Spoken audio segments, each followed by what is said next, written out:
Hello guys, welcome to my at cook channel.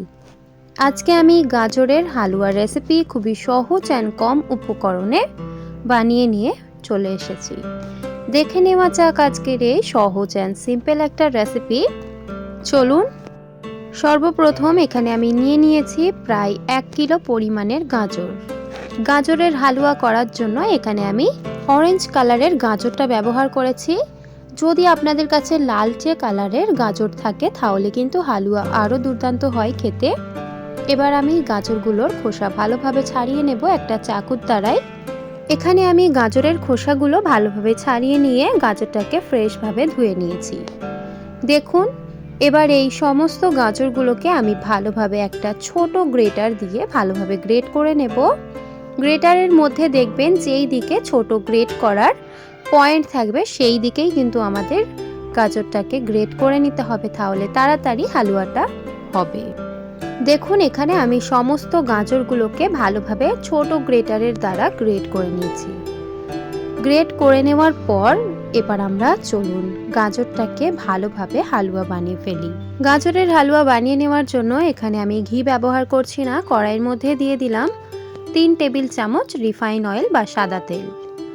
তেলটা এবার গরম হয়ে আসা অবধি অপেক্ষা করব। যখন গরম হয়ে আসবে আমি কড়াইয়ের চারিদিকটা লাগিয়ে দিচ্ছি। চাইলে আপনারা তেলের বদলে ঘিও ব্যবহার করতে পারেন। ঘি দিলে গাজরের হালুয়া খেতে বেশি টেস্ট হয় এবং তেল দিলে অল্প একটু কম টেস্ট হয়। যেরকম জিনিস দেবেন সেরকম কিন্তু খেতে স্বাদ হবে। এবার তেলটা ভালোভাবে গরম হয়ে আসলে এর মধ্যে দিয়ে দিচ্ছি গ্রেট করে নেওয়া গাজরগুলো। সমস্ত গাজর কিন্তু খুবই সাবধানে দেবেন, তেল ছিটকে যাওয়ার সম্ভাবনা থাকে।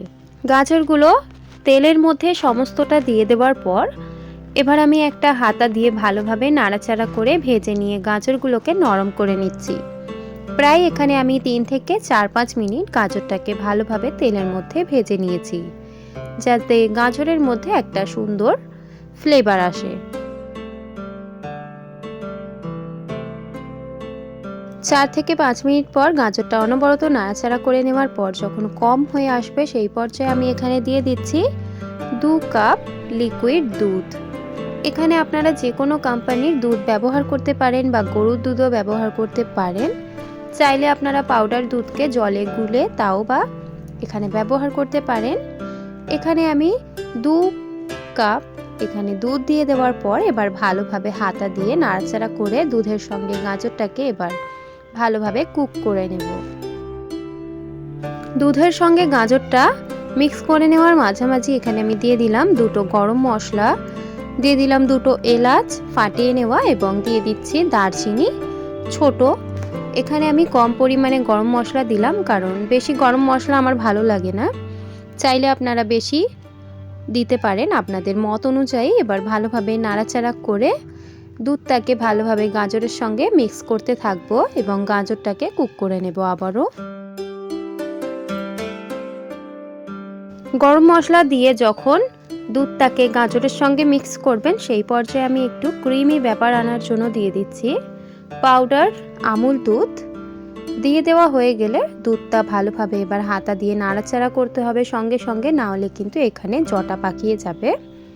দুধটা কিন্তু ভালোভাবে তারপর মিক্স হবে না গাজরের মধ্যে। এবার সুন্দরভাবে নাড়াচাড়া করতে করতে দুধটাকে গাজরের সঙ্গে আরও ভালোভাবে মিক্স করব গাজরটা সিদ্ধ হয়ে আসা পর্যন্ত। তারপর হালুয়ার মধ্যে আমি দিয়ে দিচ্ছি স্বাদ পরিমাণে নুন। যে কোনো মিষ্টি জিনিসে নুনটা দিলে কিন্তু মিষ্টিটা খুবই ভালোভাবে ব্যালেন্স হয়। এখানে আমি স্বাদ পরিমাণে 1 চিমটি নুন দিয়ে দিলাম। নুন দিয়ে দেওয়ার পর আবারও ভালোভাবে নাড়াচাড়া করে মিক্স করে নিচ্ছি।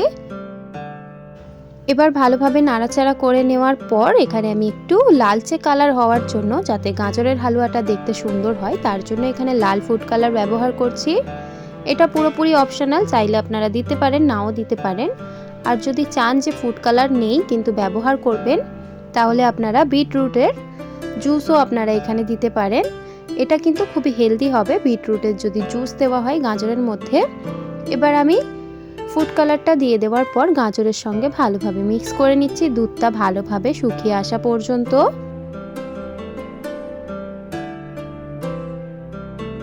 ভালোভাবে গাজরের সঙ্গে যখন দুধটা শুকিয়ে আসবে সেই পর্যায়ে আমি এখানে দিয়ে দিচ্ছি পরিমাণ মতো চিনি, মানে আমি এখানে 1 কাপ চিনি ব্যবহার করেছি 1 কেজি গাজরের হালুয়ার জন্য। চিনিটা দিয়ে দেওয়ার পর গাজরের মধ্যে কিন্তু আবারও লিকুইড সৃষ্টি হবে। লিকুইড হয়ে যাওয়ার পর এবার ভালোভাবে অনবরত নাড়াচাড়া করে গাজরটাকে একটু শুকনো শুকনোভাবে কুক করতে হবে, যেরকম একটা আটার ডো হয় বা কচুরি করতে গেলে যেরকম মটরশুঁটিকে আমরা শক্ত করি, সেরকম কিন্তু গাজরের হালুয়াটা একটু জল না থাকলেই হবে। ভালোভাবে যাতে জল থাকবে না সেরকম আমাদের এটা কিন্তু এখানে কুক করতে হবে। প্রায় 10 থেকে 15 মিনিট পর যখন জলটা শুকিয়ে আসবে সেই পর্যায়ে আমি অল্প একটু ঘি ব্যবহার করেছি এবং দেখুন পুরোপুরি জলটা শুকিয়ে গেছে দুধটা। এবার টেক্সচারটা দেখে বুঝতেই পারছেন যে গাজরের হালুয়াটা কতটা সুন্দর এবং কতটা সুন্দরভাবে কুক হয়ে গেছে। চলুন এবার সার্ভ করে নিই। সার্ভ করে নেওয়ার জন্য যেই প্লেটে আমি সার্ভ করব সেই প্লেটে কিন্তু আমি অল্প একটু ঘি মাখিয়ে দিচ্ছি, না হলে কিন্তু গাজরের হালুয়াটা ভালোভাবে হবে না। ঘিটা মাখিয়ে দিয়ে এবার আমি এর মধ্যে গাজরের হালুয়াটা একটু ভালোভাবে রেখে ভালোভাবে সেট করে একটু ডেকোরেট করে দেব। ভালোভাবে সেট করে দেওয়ার পর এই ট্রের মধ্যে তারপর আমি একটু কিশমিশ দিয়ে ভালোভাবে ডেকোরেট করে দিচ্ছি।